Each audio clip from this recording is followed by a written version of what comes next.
What's going on, people? We are Tottenham TV, back here for the post-match fan show as Spurs beat the Lion City Sailors 5-1 in a game which I'm not sure we can take too much from just because of the level of opposition, but it was great to see the boys back in action. Ange Ball, I wouldn't say at its finest, but it was great to see some goals. Richarlison bagging himself a hat-trick, Harry Kane back on the score sheet, and Giovanni Lo Celso carrying on his great form in pre-season. What did you take from that game? What did I say? There's not much to take. I think Maddison was definitely a lot more involved. I thought Son looked a bit rusty on the left-hand side, but Perisic looked really good and back at it like he was last game. I thought Lo Celso carried on his fine form with another great second-half display. I can't really talk much about the defenders, except for maybe Porro should have done better for the first goal, but for the only goal they scored. But they're clearly such poor opposition, man. I mean, look at the first two goals we scored in the second half. They were just gifted to us.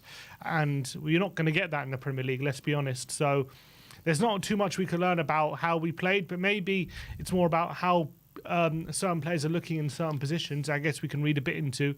But unfortunately, we planned to play Roma. It didn't happen. We ended up playing this team, and they just weren't much opposition. Yeah, I mean, their defending at times did remind me a bit of Spurs of last season, to be fair. But look, let's get into the guests and see what they have to say. It's your chance to have your say. If you want to have your say, the link is in the community section for members right now.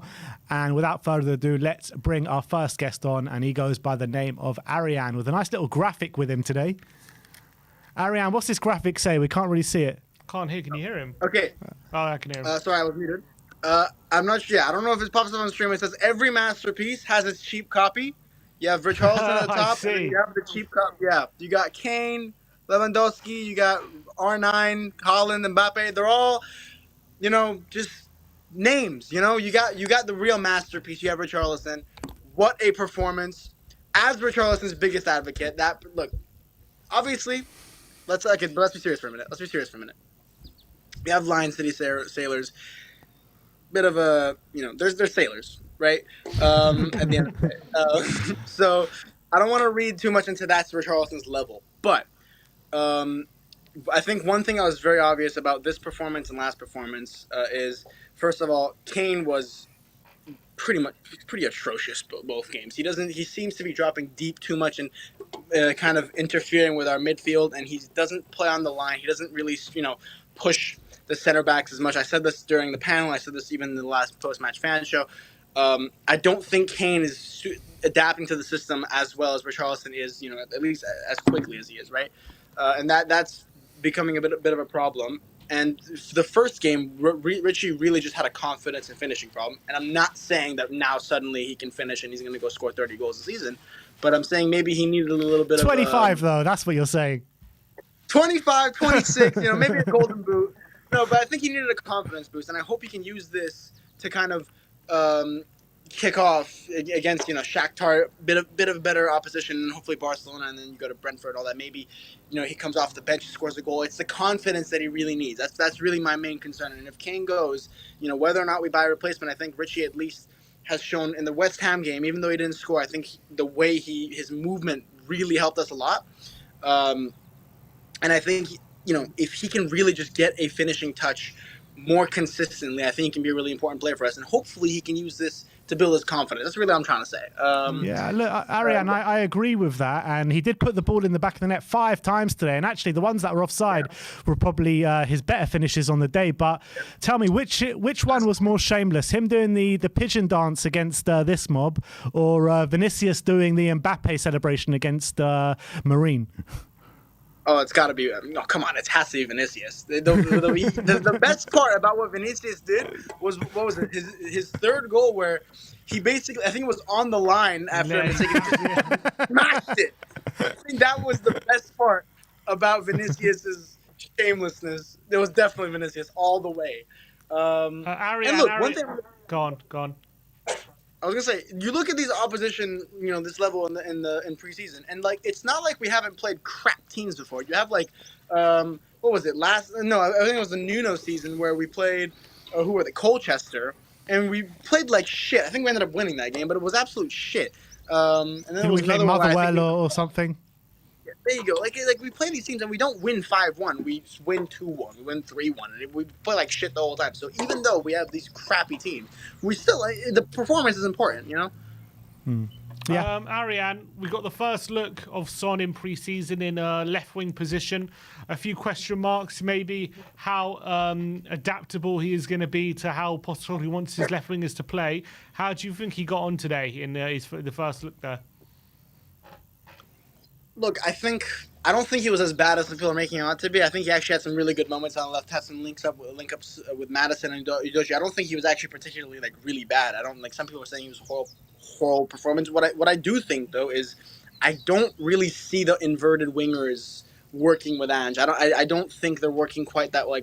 Kulusevski again, same thing, especially because of his right. I think like again, both of them were getting in really good positions and they had some really good moments. But like Kulusevski, his weak foot was letting him down time and time again. And I think Son was just a little bit rusty. I think they both had some like problems, but the inverted winger thing doesn't seem to be working too much with the Ange system. I don't know if that's because of the players, because again, Solomon actually, he was an inverted winger in the first game and he had a brilliant game. So I don't know what that really is. But neither Son nor Kulu are playing, at full capacity in that role. I don't know what it is. I don't know if they just need time. I don't know if they just have Conte ball drilled into them, but I don't really think, like, I'm not being sold on that vision. Like, Solomon's impressed me more than both of them. I think Son's not nimble and agile enough to play kind of that left, inverted wing. And his crosses were letting, kind of a disappointment the whole time. And Kulu getting in really good positions, but he's taking a touch and he's trying to cut it back with his right foot or something, or taking a shot with his right foot, and his right foot's just not that good. I don't think he can work down the right. He kind of likes to go down the middle. That's where Kulu's always been the best under Conte. Even he goes from the right, takes these runs into the middle, kind of like Iron Robin, cuts inside, right? And that's where he's best. But in an Ange system, the wingers are supposed to stretch the pitch, and we don't see that too much with Kulu or with Son. And I think that's really the biggest problem. So I don't know. I think maybe they should be tried elsewhere. And Kulu maybe down the middle. Sorry if you hear the dogs. Show us the dog, Ariane. There's 3 of them actually. 3. Well, one of them's back, but these 2 are just having a. They're disagreeing. I think they're disagreeing with you. Maybe they are. But yeah, I think maybe they should just try out different roles. Like I would like to see Decky down the middle where Madison's playing sometimes. I would like to see Son on the other side, maybe even as a striker if like Kane goes and we're stuck with just Richarlison and Son. I don't know. I think either they need more time. But Son, I'm going to give him time because I think Son, he just came back from an injury. He needs to adapt. He had good moments. I think Son was more adaptable to that role than Kulu was. I think down the right, Kulu needs some work. Ariane, talk to me about Giovanni Lo Celso, a player that has impressed in both games now. One of, he's scored in both games. Do you think that he's here to stay, and do you think he should be getting a starting role at the start of the season? How long have you got? Look, if you can get a midfield of, this is maybe a little bit like the Højbjerg, Lo Celso, and Ndombele dream, but if you can get Lo Celso, Madison, and Bissouma in the same midfield, I really want to see that because wow, Madison was good, but Lo Celso was just on a different level, different gravy. Like I said last time, I didn't know he had these things in his locker: his passing, his movement, his shooting. I don't know if it's improved or if this is just a system he's born to play. He was orchestrating things so much better, and it's something that you look at the team, you could immediately criticize and say, oh well, it's just these farmers, but he did it against West Ham, and more importantly, he did it so much better than we did in the first half. The way he can, just go, the threat he provides is ridiculous. And I love that bite that he has. So he's not useless defensively as well. That's another thing. He's magnificent. And he was probably part of the reason that we, like Richie looked so much better than Harry. I'm not, it wasn't all on Richie. I mean, Lo Celso was creating absolutely everything down the middle. I really hope he's here to stay. Ange made a comment about him saying, oh, you don't have to go all the way to Spain. I love working with him. He seems to like working here. So I really hope he stays. And I think so far, out of all the midfielders out of anyone, I think Lo Celso has been the player of preseason easily. Yeah, I agree with that. And Ange has actually spoken about Lascelles. So he asked about the reports in Spain that Ange might want him to stay. He says, I'm here, mate. You can just ask me. You don't have to go all the way to Spain. Yeah. I'm really happy with Gio. He's been really good in training. You can see he's a quality player, and I think the way we play suits him. I've enjoyed working with him, and I think he's enjoying himself in terms of the football we want to play, and it's going well. So sounds very positive from Ange on Giovanni Lascelles. So who else maybe impressed you during that friendly? I'm gonna obviously say, got the graphic up here. Richarlison, I do think he just genuinely did play well, better than Harry even.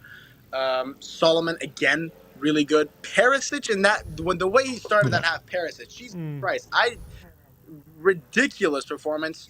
And then Sarr, I think he started a little bit shaky, doing a little too much and making a little bit of fouls, but like maybe in the second half of the first half, he came into his own. Sarr was magnificent in that. I think he was brilliant. Bissouma, of course, those are really the standouts. And I want to give a shout out to someone who I think has been kind of maybe too criticized. I want to talk about Vicario because I think he's faced 4 shots and he's conceded 3 of them, and so people are looking at that and saying, "Oh, Jesus Christ, he's horrible." I want to say that I actually, the goal really was not on Vicario. It was an episode of yet another example of horrendous defending. And we're not going to talk about who gave the ball away, but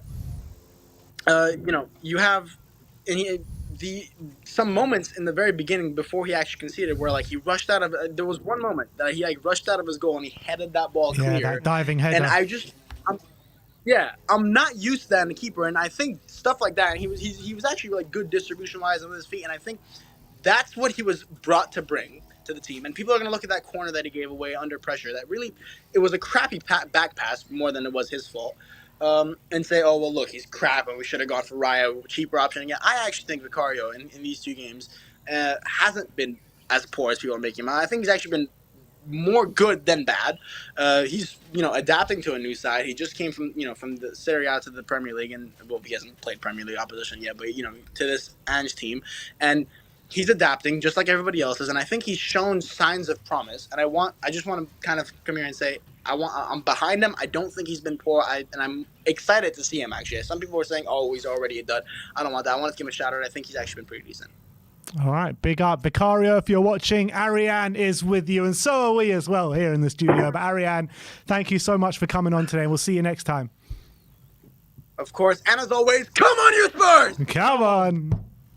Super chat here from Arav Kumar saying Kulu is becoming too predictable, just cuts into his left and looks to cross. We cannot start Porro as our right back against Brentford. It has to be Emerson. What would you say to that? I think Kulu was going both ways this time. I don't think he was going just on his left. I don't think that's true. We cannot start Porro against Brentford. It has to be Emerson. I mean, Emerson did okay, I guess, in that second half. I don't think he was anything special either. Obviously, he offers a bit more defensive solidity. Just a bit. But going forward, I think Porro's better. So, look, it's on Ange. I don't know. I'm still undecided who I'd rather play against Brentford at the moment. I think Porro seems to have the nod at the moment, seeing as he's started both games. And I think if we're going to have 70% possession, I think we're better having someone Porro than Emerson, in my opinion. And in terms of more Postecoglou quotes, he's talking about Richarlison, and he said, I've said before that I really like Rishi. He's someone who has got all the attributes I look for in a striker. He's got that strong work ethic. He's always in the right areas. He's presenting himself and making a presence of himself in the right areas, and that's the way we play. And this is kind of what I've been alluding to over the past week or so about Richarlison. I really think he's one that can really slot in to Ange's system, and in terms of all the players that we can play number 9 that we've got, I actually think he's the one that's most suited to that role. I mean, at the moment, he's doing a good job. He's doing the one who's running beyond the last defender, and he's doing a lot more than that than Kane. I think they could both be suited to the role. I think we have looked better with Richarlison in the team at the moment. Kane's looked just a bit out of sorts in the last 2 games. Does that worry you? Does it worry me? Maybe a bit. I would like to see Kane firing. He obviously did score a penalty today, but that was pretty much all he did. Does it worry me? No, because I do think the speculations may be affecting him, but I think once we get down to business, I'm not worried about him. But I think right now, it's probably a lot of pressure on him. He doesn't know what's going on. It probably is affecting him a bit. I think we can see that. But I think once we know his situation, whatever happens, if it turns out he's definitely staying, even if he's only got a year left in his contract, I don't think there'll be any worry in how he'll perform. But I think right now it is probably a bit of a concern, I have to say, yeah. All right, let's move on to our next guest, and he goes by the name of George. How you doing, George? Hey guys, how you doing? Yeah, good, mate. Have you had a good summer? We haven't spoken to you, I don't think, since the back end of last season. Yeah, no, it's been a busy time for me really over the last few months. So it's been tricky to get on, but I have been watching you guys, and well done. Love all the content. You're keeping up the good work. Thank you very much. Just before we get into the game, do you have any comments about the Joe Lewis situation today? What comment can you have? I mean, it just goes from bad to worse, doesn't it? I mean, it can be a pretty devastating situation for us, can't it? It's it all now depends on the way that the people that we are in partnership with, namely your Nikes, Formula Ones, NFLs, take all of this really. And I mean, I know that the club, I think, has come out today and said that it's got nothing to do with them. But I mean, I don't know who they're trying to fool. They must think we're all idiots. But it's not great news, other than, of course, hopefully it's a step further for, in my eyes, the current regime to leave. I just think, again, it's just there's no news unless it's bad news, it seems, with Spurs at the moment, and it's worrying. From my point of view, it's definitely worrying.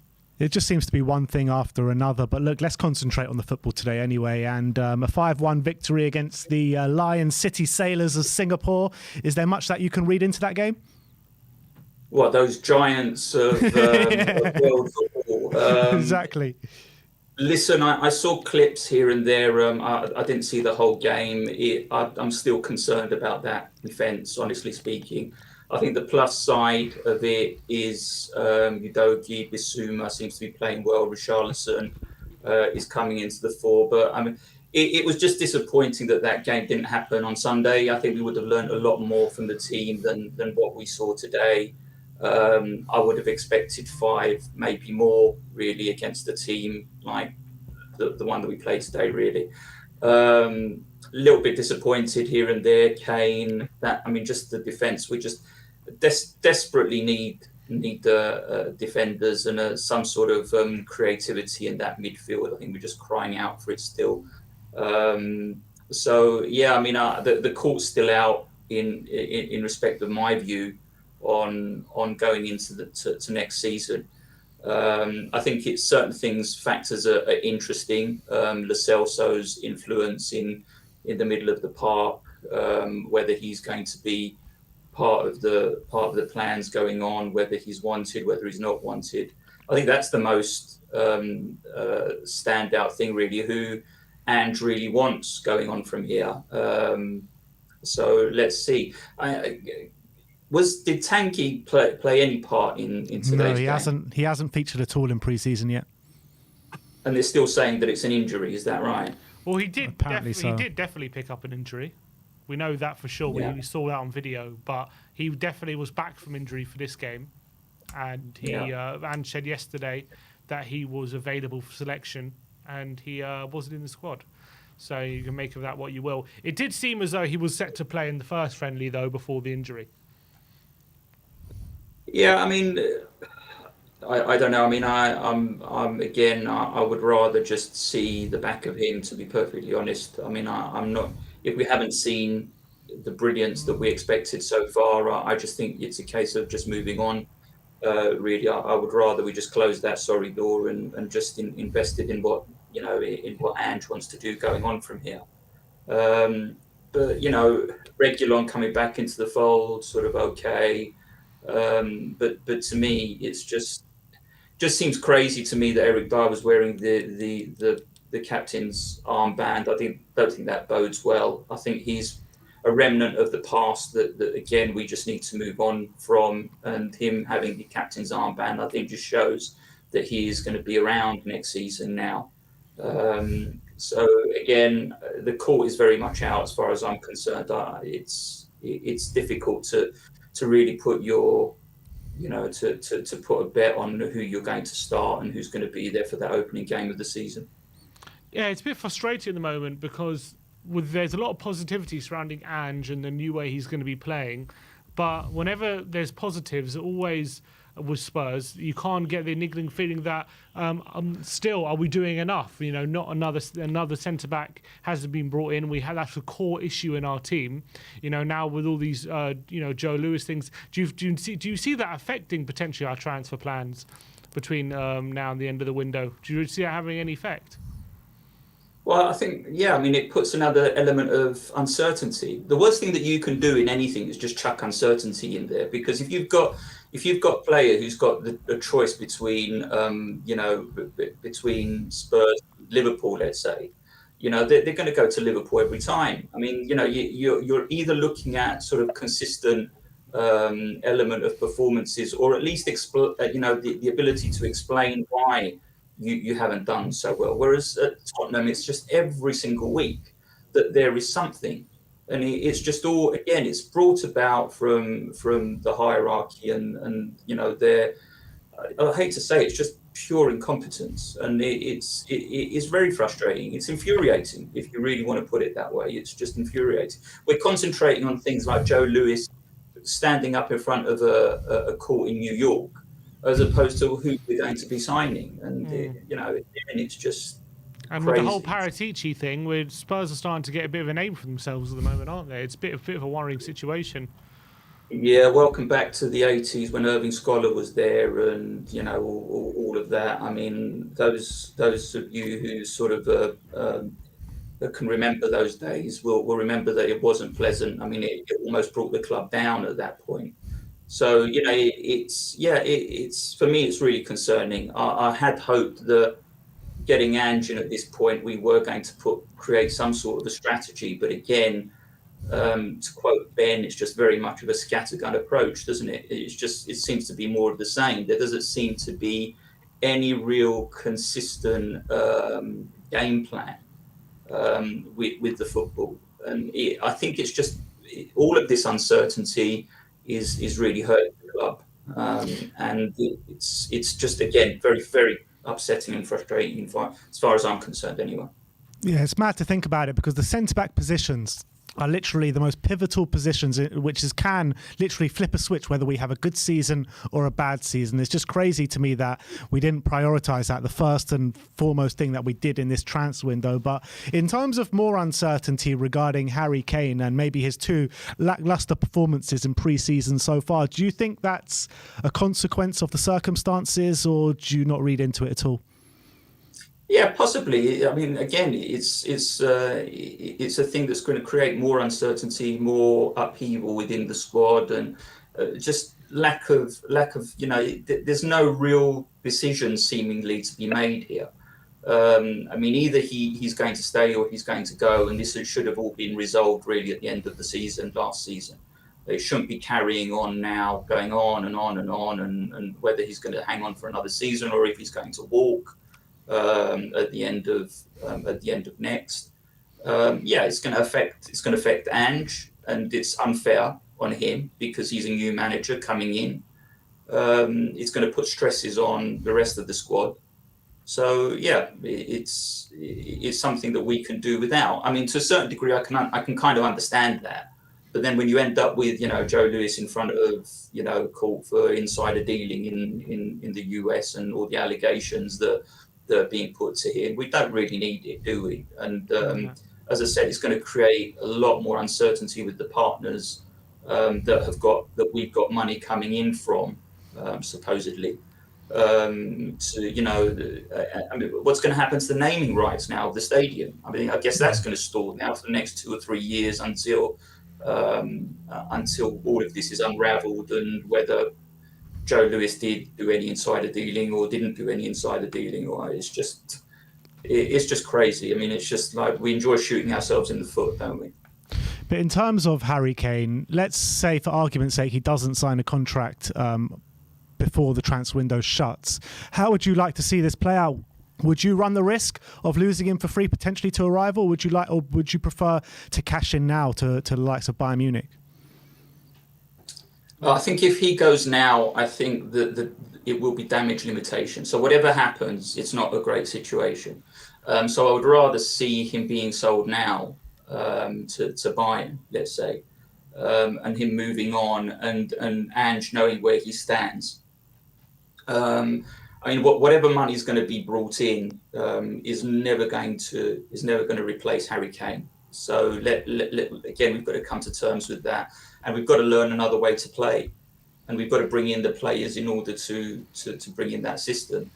Look, Harry Kane is probably the greatest player, certainly, to lace a pair of boots at Spurs for, well, you know, since I can remember. And I mean, the fact that he's being allowed to go without having won a trophy, I think speaks volumes for the ownership of the club, and being unable to build a team around him and the talent that we've had. But at this point in time, I think really we do have to say to ourselves, look, we've got to get into a new era here, get in the money that we can get for Harry Kane and move on, because this isn't healthy. You know, constantly having this question arising all the time is not going to create the right atmosphere to make a platform that we can be successful from. All right, George, always a pleasure to speak to you, and hopefully we'll get to speak to you again soon. Come on, you Spurs. Come on. Brilliant call as always from George, and let's bring on our next guest, a very grainy Brian Daigle. You all right, Brian? Yeah, I'm all right. Can you hear me okay? We can hear you perfectly. How are you? Good. How are we doing? I'm good, boys. I'm good. How are you? Yeah, not bad. You know, just seen Spurs batter the Lion City Sailors 5-1. How are you feeling after that game? Is there too much you can read into it? Or anything? Listen, I think the actual result and score, we kind of knew it was going to be this kind of high-scoring game, didn't we? I think what we can take away from this is performances, and there were, all right, it's a very weak opposition, but there are certain performances that you can certainly take out. First half for sure, I think we have a very, very special player in Papa Matasar. I really do. I think he's miles ahead of Skip already. I think he's, until Bentancur comes back for that kind of box-to-box or defensive or deep midfielder, I think he's our first choice. Even if Højbjerg's there, I really, really, really think he's going to be magnificent for us. Basuma and Maddison were good as well in that first half, but obviously the defence is just absolutely shambolic. You look at the midfield and forward, looks like it's taking some real shape and some real understanding. Just that back line is just all over the place, isn't it? Yeah, and that's going to be the case until we sort out that defence, which we haven't touched this summer, unfortunately, barring the signing of Vicario. What did you think of... Don't worry, Sim. Ashley Phillips is coming. Oh, well, is he, though? Is he? We're trying to get a compromise, aren't we? There will be a compromise. Exactly. Always is. We'll get 500 grand off, don't worry. Have you ever... What did you make of Son's first look at him at left wing in an Ange system? I'll be so. I spoke about obviously healthy bad midfield. I wouldn't say I'm concerned about Son. He just needs to get into it. I am concerned about Kulusevski. I am concerned about Kulusevski. I think Porro. I think I saw more from Porro at the end of the season in attack than we have recently at the end of last season and the beginning of this pre-season in Kulusevski. And he just can't defend. He cannot defend for the life of him. He needs to be challenging Kulu up there and far away from right wing back or right back. And Emerson needs to be right back. Son, I'm sure, will grow into it. But the good thing is now we have a Solomon who could do it. But I think that right side, Kulu will come good again. I think Kulu is a fantastic player. but I think Porro is the number one right winger at the moment. I'm concerned about Kulusevski. Yeah, I mean, a couple more players that we thought were potentially, or most of us thought were definitely out the door, in Perisic and Giovanni Lo Celso, both of them performing really well in pre-season so far. Has that made you rethink the situations for them? Well, there's me talking about Solomon. Yeah, Perisic. You got to remember, when we signed Perisic last season, I was like, that's our marquee signing. I was delighted with him, but we all saw attacking, he's still the business, but defensively, he just can't cut the mustard anymore. And the 2 games he's had, he's certainly had an impact, hasn't he, from whether he's gone over to the right for corners or anything, or is hugging that left. And Lo Celso looks like he's come back with a point to prove. Listen, again, we can all talk about the teams we played in his pre-season, but he can only come and say, right, I want to put a marker down and show what I'm going to give and what I can do to this team. And you've got to say he's had 2 opportunities. And he's grabbed them both, hasn't he? Yeah, absolutely. Yeah, and Ange seems to really like Lo Celso as well, and he seems to be thinking of a future with him potentially. He was asked, about reports in Spain about Lo Celso potentially saying. He said, you don't have to go to Spain, mate. You can ask me. I'm right here. He said, I like Lo Celso. So you think there's a good chance he'll stay, mate? Sim, first of all, props to you on that good attempt of an Australian accent there with the mate. Very, very. Don't think I didn't hear it. I've known you too long. I can pick that up. Do you know what? Talking of Andrew, you can see it with Richarlison as well. He's got that Pochettino, Harry Redknapp management down, hasn't he? You can even see it in the press conferences. This is a different kettle of fish to the previous 2 managers. He really is installing a belief and a confidence in the players, and is one of those that want them to express themselves. And you know what? Again, these players are taking their opportunities when they have them. Lo Celso, he's pushing for a starting place, I think. I think he could be of huge impact this summer. I think any doubt that he should be out on loan or out the door, I think this guy has bought at least till January to show, like we said, this 2 pre-season threat. It could be a flash in the pan, but I don't believe it is. He has certainly bought himself the right to prove himself to at least till January, and then going forward, he's making things happen. Yeah.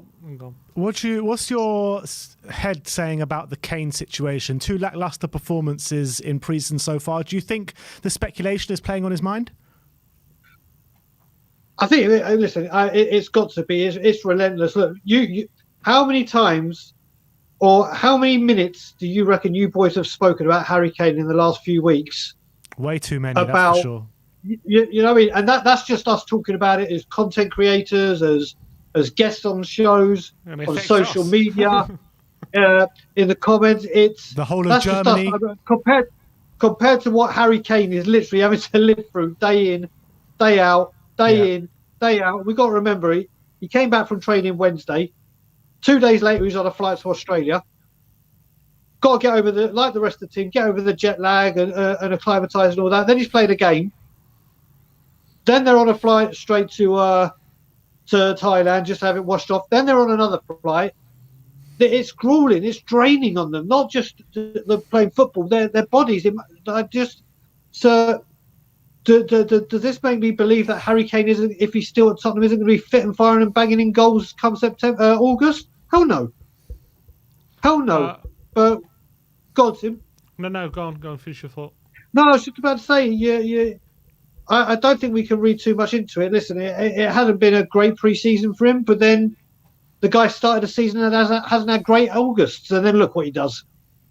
So I think if we look at Harry Kane's track record, whether he's had a hot pre-season or a poor pre-season, we know what happens when it comes to the most important thing. So it's not scaring me. Brian, we can't have you here without talking about the certain ownership. No way, Brian was live at 6 a.m. today talking about it. Mate. It's only right. Look, Joe Lewis, is being indicted by the US government over insider trading charges. A lot of people dismissing this as something. Spurs, especially, sorry, I should say Spurs are dismissing it as something that doesn't affect the club anymore. It's completely unconnected. What's your take on it? Should Spurs fans be interested in this, or is it something that's completely irrelevant to us?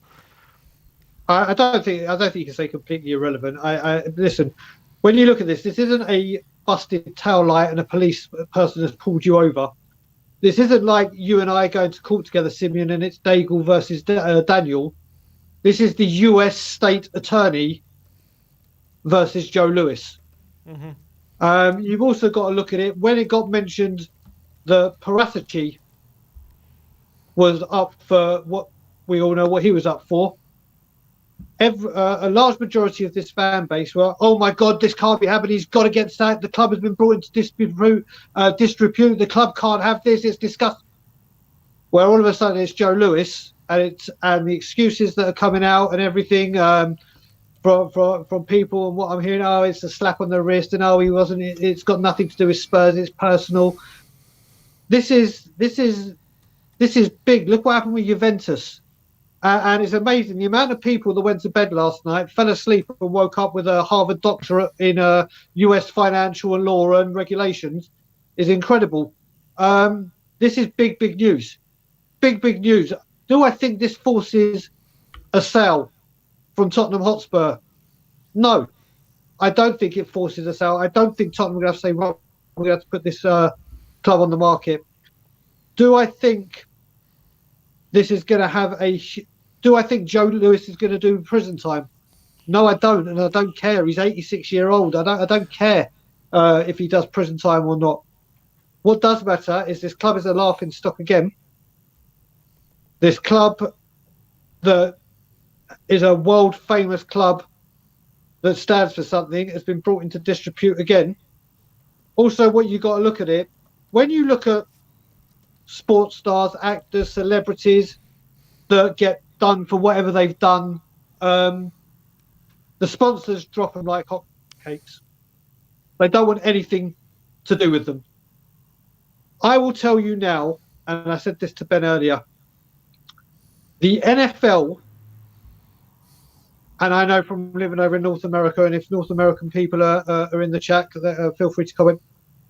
They absolutely, this is like the biggest no to them. This is the biggest.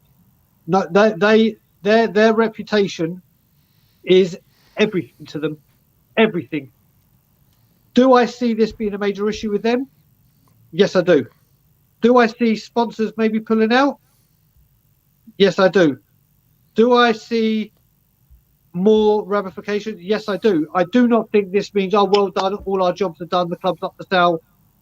This is going to go on for a little while. There's a lot more that's going to come out. And I think commercially, this in the coming weeks, we're going to see big things happen at Tottenham. I really do. And especially from the NFL. Do you know, there's a lot of positivity. Well, there was a lot of positivity surrounding the appointment of Ange and potentially a different way of playing, and a lot of the fans were starting to get on side with the club after a disastrous season last season. Yep. Do you think this news puts the ownership squarely back at the forefront for you? Listen, what people seem to remember or forget with us people that are leaving out, and especially us that protest, we could separate the football club and the business. We can separate them. We all support Ange, and I'm very excited for Ange Ball. I'm very excited with what I'm seeing. I'm very excited with what he can do. This is world. The whole world are talking about this incident with Joe Lewis. It's spreading like wildfire. This is huge news. It has put this bang smack in the middle, but you can have talk about this as well as what's going on at the football club. And what's going on with the football club is very positive. And what's going on the business side right now is very negative. Simple. All right, fair enough. Brian, any more closing comments you want to make? Of course, just one. And as always, Levy out. Good to have you on again, my brother. I'll speak to you soon. See you soon, Brian. All right, that was Brian Daigle, everyone. Let's move on. Is this the last caller of the day? No, we've still got a few more. But next up, before he stops, he has to stop swearing before he comes No on, swearing, and then Carl. This is no profanity in it's a clean daytime channel. daytime TV. It's 4 o'clock, It's a KPV. clean channel. It's 4 o'clock. Watershed. Let's bring him on. Shut up. I can do what I like, lad. You don't tell me what to do, alright? So this All right, is... get him off. Get him off. Shut up. We have Get him power off. here, Carl. Get him off. Carl. Get him off. There you go. There you go, Carl. There you go. Listen. And he's gone. We have the power here. Oh, he's back. What are you doing, man? Stop, man. This isn't Euro 2020, for God's sake. This isn't Jesus. what? This isn't Euro 2020. Are you mad? It's not. You're right. Yeah, you're right. It's not Euro 2020. Carl, talk to me. Talk to me about the game today. Who impressed you? There's only one answer, and that was the pigeon. Richie. Hat trick, man. Hat trick. Finally. Is he gonna have a good season, Carl? Yeah, proving the doubters wrong. Like, he only scored at least 3 goals last season, 2 in a UCL against Marseille. And the team who he loves scoring against Liverpool at Anfield, that's who he only scores goals against, mate. So, watch when the North London derby comes, he's going to score hat-trick at the Emirates. Because that's who he loves scoring against. So, but he impressed me today. Yeah. And Hat trick at the Emirates. He scored a hat trick at the Emirates. He said he's gonna score a hat trick. Oh, he's gonna score a hat trick at the Emirates. Come on, KPV. I believe. I believe. And you're being a bit harsh on my man Kulusevski. So watch your mouth, boy. I said he was good. It wasn't me. I said he was good as well. I liked him. No, you said he was like someone said on here that his passing let him down. Like It was because Brian. Nick Brian. I Martin think you need to was take that up with Brian, Calling out KPV. Brian. There you go. Where are you, man? But you want him to take over at Spurs? You can't be calling him out. Now, not that. Like Pink one Kulusevski. Like people need to watch their mouth about Kulu. Like he scored a goal against Southampton, and he always scores against City. Like that's his favourite opponent, and it's not just on against Man City. It's Kulusevski. So not just on, but yeah, Kulu needs to work on his shooting a little bit. Brentford away, I'm sure he'll do great. But whose idea was it to go to Thailand over the weekend? My weekend was ruined. For God's sake, Spurs, you ruined it. And second time the Tottenham Leicester game was called off since 2021-22 season, December, when we were supposed to play Burnley, but that got called off. Leicester, that got called off. So Leighton Orient, that got called off. I was looking forward to some Anfield and a Harry Winks reunion and Madison, playing against the old club. But I guess that's going to have to wait until the season begins. But Barcelona, I think, is after Shakhtar. Why have you got a game 2 days later, man? They're scheduled seeing everyone off. Seriously. And just sort the Kane situation out as possible. Because the guy who held up a shirt with Bayern Munich Kane on the back, do one, mate. You're not allowed, if you disrespect Tottenham with a Bayern Munich shirt with Harry Kane on, do one. You tell him, KPV, you tell him. And I've got some news to bring you. Yeah. Is it clean? Is it clean? It's good. I've got some news. And is it clean news? That's what I want to know. That's not the news. The host and I were just having a chat a minute ago.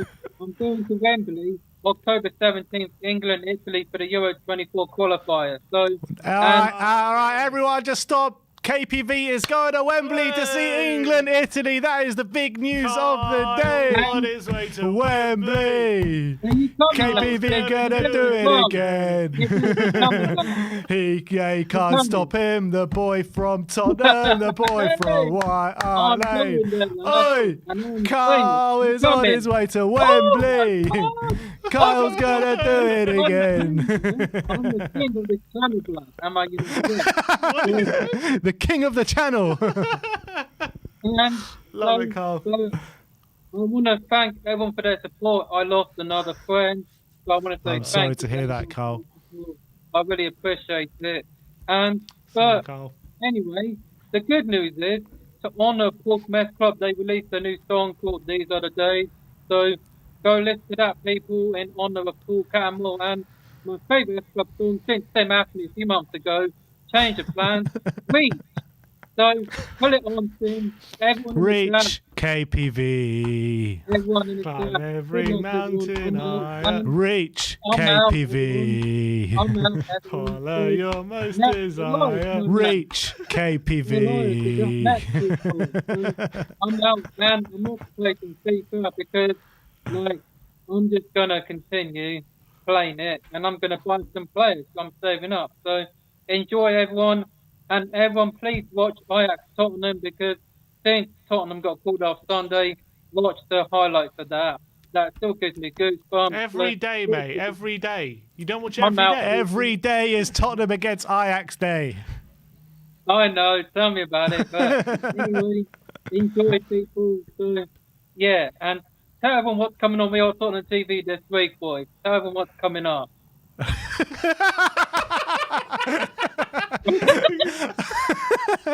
Why don't you tell the people, Kyle? Well, everyone, make sure you hit that like button and hit the like button and we will score against Shakhtar, who apparently are going to take us to court. So Solomon, piss off, Shakhtar. Piss off, boys. Shakhtar. No, they don't need to piss off. They just want money for their player. It's a bit Well, deep. we're not going to get money. It's a free transfer. So, and I don't think Shakhtar can do one. And Barcelona, we're coming. But what's happening on We Are Tottenham TV this week, KPV? Let the viewers know. There's going to be more content, people. Like, there'll be Tottenham update later today. I'm pretty sure there is. Like, transfers. And everyone, subscribe to the new channel on the ball because I've already subscribed and I enjoy watching. So, not just this channel because they changed the colour of the background. Green it is. So, everyone. What about the new merch store? I've already seen it, and you put the same merchandise. Mo Go, I've already seen that many times. And you ain't put a new mug on, leave you out. You ain't got a new mug that says leave you out. Make sure you put that out because Dave and I are going to put it. And leave you out. Joe Lewis, like he told Kane, like told Daniel Levy to tell Kane, sign a contract or leave. Like, sort it out, man. Who are we going to get to place him? Which ain't going to be that. Like, when Kane was out injured, Son was stepping up. And maybe we could put Son there, but I wouldn't mind Dejan Buchanan. Like, give me Dejan Buchanan. I was impressed with him at the World Cup. And I see the Irish women, no offense, Dave and Jack, but the Irish are out of the Women's World Cup. So, thanks to Canada for winning. So, I'm off. And then Friday, England have got Denmark. So, girls, make us proud. And it's coming home.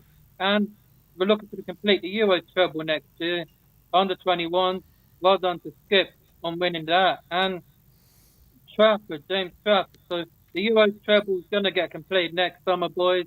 And it's coming home. I don't care what people say.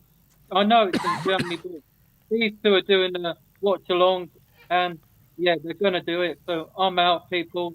And I'll see you all for Shakhtar the next. And as always, Levy out. Daigle in. Apart from when he's talking about Dejan Kulusevski. Rambro with the super chat saying, ready for the season to start, lads? I'm not, as it means work is back in full swing. The Sailors were cannon fodder today, so let's not get too excited yet. Come on, you Spurs. Yeah, I mean, there's not much to get excited about on a playing a team like that, to be honest. But there were still, I mean, it's nice to see Spurs playing, especially to score goals, and especially for Rishi to score a hat-trick. And the next person we're going to get on, I'm going to ask about Richarlison, and that is Elias, Step Up Spurs. Elias, how are you, my friend? I'm okay. How are you guys doing? It's been a while. We're good, man. How can we not be good? A 5-1 win for Spurs today against the mighty Lion City Sailors. Talk to me about that Richarlison hat-trick today. I Embarrassing, man. Embarrassing. I'll be honest. Like, those who are saying that, okay, sorry to say, but everybody who's thinking that Richarlison is some savior, he's going to be the perfect Kane replacement now, just after like a hard hat trick against what's the name of the team? Lions, City, Sea Lions, whatever. I don't care even. Like nobody Elias, cares don't seriously. pretend that you don't know who they are. I don't know who they are. I mean, I live in this part of the world and I still don't know who they are. I live in Malaysia, which is just like here. Actually, you all may not know. This team used to play in the Malaysian league a couple of years ago, and they just moved out. Singapore just formed their own league recently. Like that's the levels of the teams that is. And if Richarlison scored the hat trick against them, this league is so bad that they don't even have a ranking in the league rankings. Elias, And they if completely our shut out Harry Kane today. What a team. I seriously don't know. I seriously don't know what to say. I don't know what's wrong with Harry Kane, but Richarlison is still not the answer. Like, if anybody thinks that this hat trick means that Richarlison is going to perform well in the next in this coming season, he's going to be that answer. He's going to be the big player for us. I think there are some serious delusions at play there. Need to get checked. I'll be honest. I don't think Richarlison is he is a bang average player who can just score good goals against maybe some average teams. His goals were not even that great. Like they were just like easy goals. I would say nothing really great. You can say. He was just at the right position at the right time. That's all. Nothing really that amazed me. And if we are just taking this result as a barometer for the rest of the season and say that okay, there were positives from this result, in my opinion, I count this result as nothing. Like seriously, this team is worse than like if you're playing some team in the England schools. I think that team would be better than this team. And the fact that we conceded a goal against them, that's shambolic, guys. Seriously, the defense and all of that, we conceded a goal with. I seriously don't know what's wrong. And the fact that we went into this preseason without signing a center back, awful. And if anybody wants to draw positives out from that and say that oh, Ange Postecoglou's signing is just, as being our manager is a good thing, I don't know how can you draw positives from that. Like this is the same cycle that's going to repeat over and over again. If you don't have the right center backs, if you don't have the perfect tools for the manager, he can't work with that. It's going to repeat again, guys. Like, why are we thinking that Ange Postecoglou can do wonders with this team? Yeah, I agree with you in the defence situation, but do you not think you're being a bit harsh on Richarlison? Yes, he's had a terrible season last year, no getting away from that. But, I mean, in terms of the way he plays his football and the attributes that he does have, do you not think he would be suited to playing that number 9 role in the Postecoglou system? Listen, I mean, this is again one thing I would say is that yes, I'm being harsh on Richarlison because I haven't seen him perform against a class team with classic defenders, with protected defenders yet. I haven't seen him play any of that sort of game yet. Once I see him playing, like let's say he has a game against Shakhtar Donetsk, like let's say if he even scores like a goal or two against them, I'll say okay, maybe there's something to look forward in Richarlison at that level. I am not going to count on Richarlison just for the results that he has given us like against a Singaporean team. No way, man. And I'm not definitely going to call him like a master and whatever Ariane was saying. Even the fact that he made a joke about that, I think that was kind of like forget Elias. I'm saying forget this game. Forget this game against the Star Sailors. You can't read too much into it, right? I'm just talking about the attributes that Richarlison has as a football player. Do you not think that that's what the Ange Postecoglou number 9 requires? You can have the attributes, but if you don't put those attributes into a performance, until Richarlison puts those attributes into a consistent performance in good games, I won't count on it. Yeah. Okay. That's fair enough. What about Lo Celso?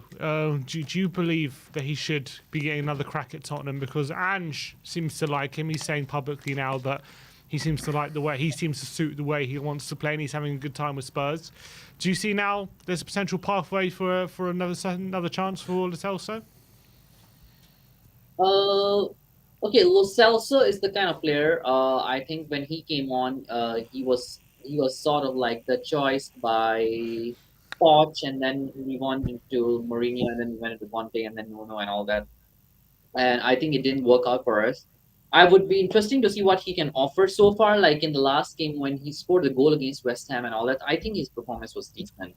Like for that kind of a game, yes, you can say that yes, and he has had some decent one-off or two-off performances in the past. The only problem with Rosalso is the amount of injuries that he get and his inconsistency. He can sometimes be a bit decent, but if a one manager can pull off this player and get him to perform consistently good, I think it would be well. Like even I feel that when he was on his loan at Villarreal, he had a good time with them. So if Ant Postecoglou can work with Lo Celso well, I would be happy to have him in the team. Like I wouldn't count him off. And I think he's on that. He is one of those players that yeah, I'm looking forward to see like what he can offer. And in terms of the right back situation, Pedro Porro, he's made 2 defensive mistakes that have led to goals in both friendlies so far. Do you think he's the right option for us to start the season with at right back, or do you think Emerson maybe might be the better option? Yeah, I would say yes. Pedro Porro hasn't given this defensively as well as what we need. But however, I personally feel that what Emerson offers in terms of his defense and what Pedro Porro offers in terms of his offense, the difference is huge. And given the levels of the Premier League, if you all know, I think I've been saying that quite consistently over the channels as well, that in my opinion, the fullbacks these days, their job has reduced a lot from defending to attacking even more in the Premier League. Like if you want to look at the class fullbacks, if you want to look at let's say the likes of Kieran Trippier, the likes of Trent, the likes of Andy Robertson, you look at all these class fullbacks, they are more of attackers than they are as defenders. And what those teams they do is they have proper defenders who can defend and they can actually cover for them a bit. Like what in City you have Diaz and Laporte, and then in Liverpool you have Van Dijk. These defenders do quite a lot of job actually in those areas. So we need to address the centre backs issue before we can really judge like okay, whether Pedro Porro and Destiny Udogie are working out as the fullbacks options or not. I think until we solve the centre back situation, we can't judge them based on their performances because currently I think they have to do quite a lot of defensive work because the centre backs are poor. Yeah. Yeah. All right, Elias, thank you so much for coming on today, my friend, and we shall speak to you next time. Yep, we'll speak to you guys next time, and as always, Levy out. Come on, you Spurs. Big up, Elias. And I think that brings an end to the post-match fan show today. Tottenham 5, Lion City Sailors 1, and Spurs lift the trophy today. Kane kind of looked too embarrassed to go up to lift it, so Richarlison took the job on that one. Match ball and a trophy. So big up to Rich. Straight for that match ball after the games. I'm taking this. Yeah, he doesn't know when the next one's going to come, but Harry Kane's probably got a room full of them. He can't even open the door. That's how full they are with those match balls. So look, we'll see you all very soon. Player ratings and all the post-match stuff to come your way. Thank you everyone for joining us. Like, subscribe and comment. And as always, come on you Spurs.